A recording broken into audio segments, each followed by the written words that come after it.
निहत्ती निडर लेकिन बहादुर लड़की जो जालिमों, वडेरों और जागीरदारों के सामने किसी चट्टान की तरह खड़ी है। उम्मे रुबाब के भाई की बारात। हर फर्द खुशी से निहाल।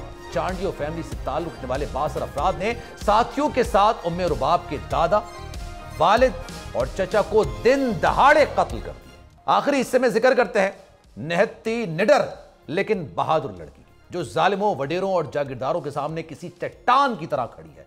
जुल्म की इस दास्तान में इंसाफ के हुसूल के लिए कौम की ये बहादुर बेटी नंगे पांव अदालतों के चक्कर लगाती, इस उम्मीद के साथ कि उसे आज इंसाफ जरूर मिलेगा। और 5 साल गुजर चुके हैं मगर इंसाफ नहीं मिल रहा। शायद हमारे यहां इंसाफ सिर्फ ताकतवरों के लिए ही होता है। क्या आम आदमी के लिए इंसाफ सिर्फ बरोज़े क़यामत ही मुमकिन हो सकेगा?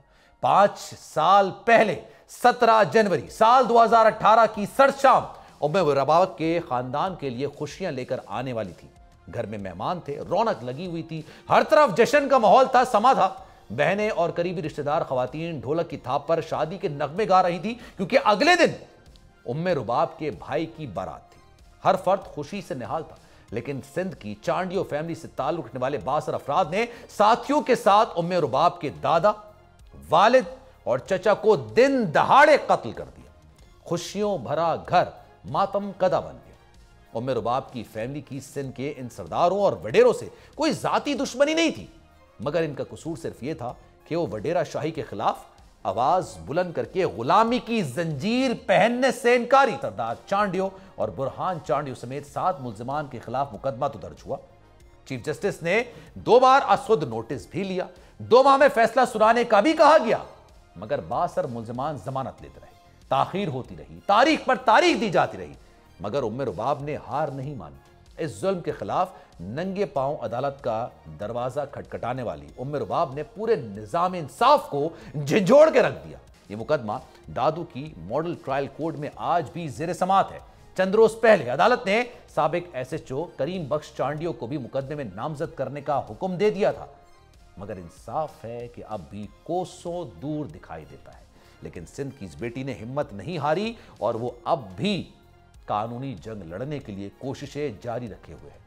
देखना यह जनाब, इंसाफ के हवालों से क्या उम्मे रुबाब को इंसाफ मिल सकेगा या इंसाफ सिर्फ ताकतवरों के लिए ही होता है।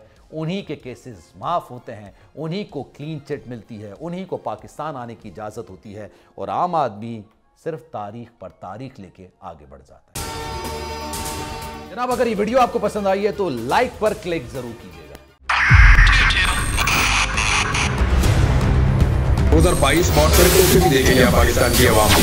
पाकिस्तान की आवाम को एक तोहफा ये दिया कि आवाम को पता चल गया कि पाकिस्तान का मीडिया क्या है। साल 2022 में सबसे ज्यादा देखे जाने वाला चैनल बोल न्यूज रहा नंबर 1। हमने बहुत सारे शोज और ट्रांसमिशंस की, पूरा साल मुसलसल जदोजहद में निकल गया कि ये वोट ऑफ कॉन्फिडेंस के पीछे कौन लोग थे। तोड़े रेटिंग के सभी रिकॉर्ड। सोशल मीडिया पर भी सबसे ज्यादा तेजी से 2.4 बिलियन व्यूज का संगे मील अबूर किया।